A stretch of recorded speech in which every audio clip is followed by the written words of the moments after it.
नमस्कार सभी को। दोस्तों, आज जो है हम केंद्रीय विद्यालय संगठन में जो एडमिशन्स होते हैं उसके लिए किसको प्रायोरिटीज दी जाती है। सो प्रायोरिटीज इन एडमिशन्स, इस टॉपिक के ऊपर आज हम लोग चर्चा करने वाले हैं। तो सबसे पहले तो केंद्रीय विद्यालय जो है, Kendriya Vidyalaya under civil and defence sectors. तो जैसे सिविल का केवी है तो वो कहीं पे उसका कोई कनेक्शन नहीं होगा डिफेंस के साथ, तो वो अलग से ही अपना सेक्टर होगा। और डिफेंस सेक्टर में आ जाएंगे आर्मी, एयरफोर्स और नेवी। इनके केवीज जो होंगे वो कहलाएंगे डिफेंस केवीज।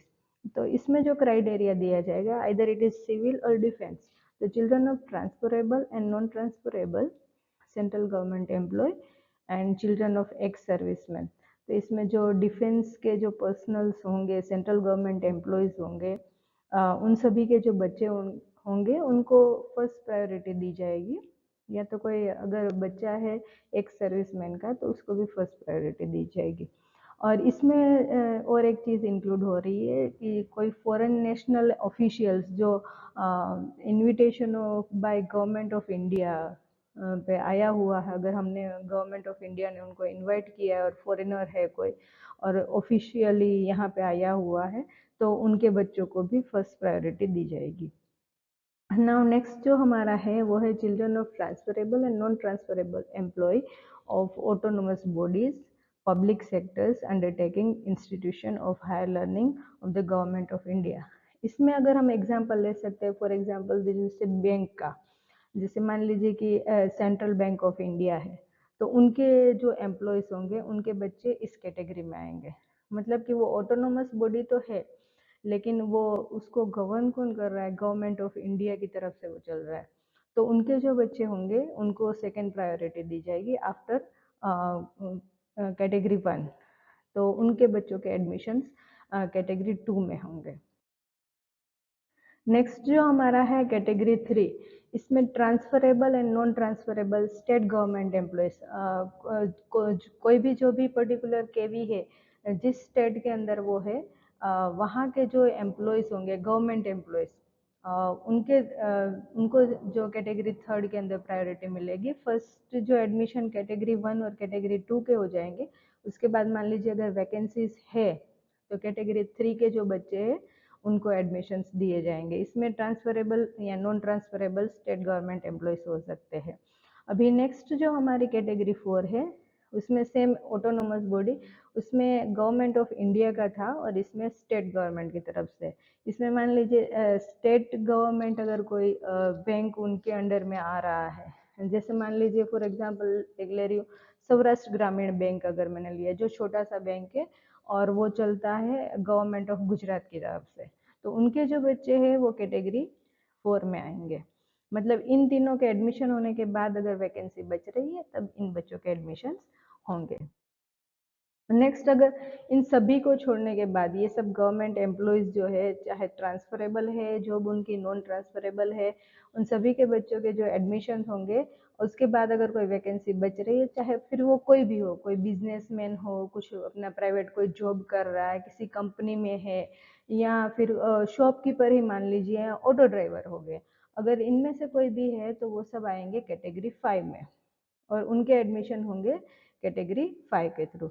इसमें एक नोट करने वाली बात है, ये preference in admission towards will be to wards, sorry, मतलब बच्चों का जो admission will be based on the number of transfers of the parents in the last 7 years. इसमें हमने भले ही ट्रांसफरेबल जॉब का लिया हुआ है कि ट्रांसफरेबल एंड नॉन ट्रांसफरेबल, लेकिन अगर मान लीजिए किसी एक एम्प्लॉय का, सेंट्रल गवर्नमेंट एम्प्लॉय है, मान लीजिए कोई आर्मी पर्सन है, तो उनके दोनों ही आर्मी पर्सन है, दोनों आए हुए, दोनों कैटेगरी 1 है, तो उन दोनों में से किसको पहले हम लोगों को प्रेफरेंस देना है, तो उसमें हम प्रेफरेंस देंगे उनको जिनका ज़्यादा से लास्ट 7 ईयर में जिनके ज़्यादा ट्रांसफ़र हुए हैं।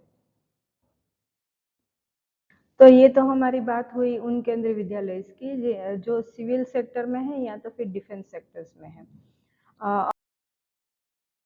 फ्रेंड्स, जो अभी हम नेक्स्ट जो बात कर रहे हैं, Kendriya Vidyalaya under public sector undertaking and institution of higher learning. तो इसके अंदर जो है जैसे ये पब्लिक सेक्टर अंडरटेकिंग की अगर हम बात करें, तो इसमें अगर जैसे मैं फॉर एग्जांपल अगर आपको बताऊं तो इसमें ऐसे केंद्रीय विद्यालय जैसे रेलवे हो गया, या तो ओएनजीसी या फिर इफको, है ना, तो इन सब के जो केवीज है, इनके अंडर में जो केवीज चलते हैं, है ना, वो सारे कहलाएंगे पब्लिक सेक्टर्स के केवी। तो यहाँ पे जो है हम डिफेंस पर्सन्स को नहीं, लेकिन यहाँ के जो इनके जो एम्प्लॉयज है, जैसे फॉर एग्जांपल अगर कोई रेलवे का केवी है तो उसमें फर्स्ट प्रायोरिटी जो रेलवे एम्प्लॉय के बच्चे हैं उन्हीं को दी जाएगी। तो children and grandchildren of employees of the project sector institution of higher learning which are the sponsor of the विद्यालय, और ये वहाँ उस विद्यालय पर्टिकुलर विद्यालय के स्पॉन्सर रहेंगे, तो इनके बच्चों को ही फर्स्ट प्रायोरिटी दी जाएगी। Children of project employ post graduate student who are working on long term research project, children of regular council of warden employees and children and grandchildren of retired employees. तो ये सारे उसी एक particular project या उसी एक particular company से या एक पर्टिकुलर इंस्टीट्यूशन से रिलेटेड है, उन्हीं को दिया जाएगा कैटेगरी वन। नेक्स्ट जो इसमें जो है, preference in admission will be given to children of serving employees, grandchildren of serving employees and children and grandchildren of retired employees in that order. तो ये तो अभी मैंने एक्सप्लेन किया। अभी जो नेक्स्ट है हमारा, अब इसी पब्लिक सेक्टर स्कूल्स में जो हमारे कैटेगरी 2 में जो आएंगे, उसमें आ जाएंगे हमारे children of transferable and non transferable central government employ and children of ex serviceman. ये मैंने ऑलरेडी वहाँ पे एक्सप्लेन किया हुआ था। जो डिफेंस का स्कूल होगा तो वहाँ पे उनको कैटेगरी 1 दिया जाएगा, लेकिन यहाँ पे उनके एडमिशन पब्लिक सेक्टर के जो इंस्टीट्यूशन है उसके बाद सेकेंड पे इसका आएगा यहाँ पे। और कैटेगरी थर्ड में वहीं ऑटोनोमस बॉडीज जैसे बैंक वगैरह के हो गए, उनके एम्प्लॉयज़ के बच्चे हो गए, सेंट्रल गवर्नमेंट की तरफ से जो बैंक्स चलते हैं उनके। और यहाँ पे मतलब एक एक कैटेगरी यहाँ पे डाउन जा रही, वहाँ पे 1 to 5 कैटेगरी थी, यहाँ कैटेगरी 1 में हमने पब्लिक सेक्टर्स के जो है कंपनीज वगैरह, उनके बच्चों को, उनके एम्प्लॉय के बच्चों को यहाँ पे जोड़ दिया है, और हमारी एक एक कैटेगरी यहाँ पे नीचे आ रही है। कैटेगरी 4 में वैसे ही आ जाएगी children of transferable and non transferable state government employees. और उसी में कैटेगरी 5 में हमारे जो आ जाएंगे वो है हमारे चिल्ड्रन ऑफ मतलब वो बाकी सभी जो भी होंगे एरियाज। तो अभी इसमें हमारे जो कैटेगरी 5 में है children of transferable and non transferable employ of autonomous bodies. तो ये ऑटोनोमस बॉडी जो है ना स्टेट गवर्नमेंट की तरफ से अगर चलेगा तो उनकी तरफ से ही ये कैटेगरी 5 में आएंगे।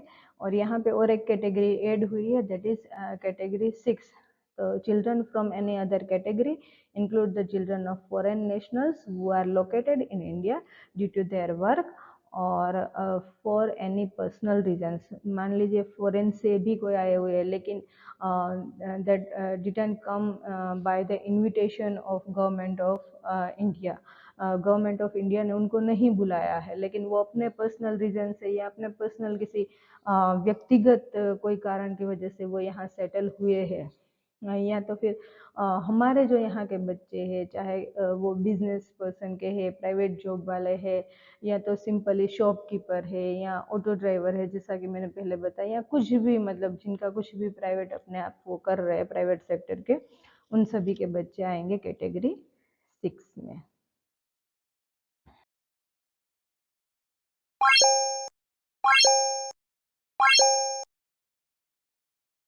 तो फ्रेंड्स, ये तो इन्फॉर्मेशन थी केंद्रीय विद्यालय में एडमिशन के लिए क्या क्राइटेरिया होता है, और किन बच्चों को, या तो जिनके पेरेंट किस सेक्टर में, उन बच्चों को एडमिशन पहले दिया जाता है।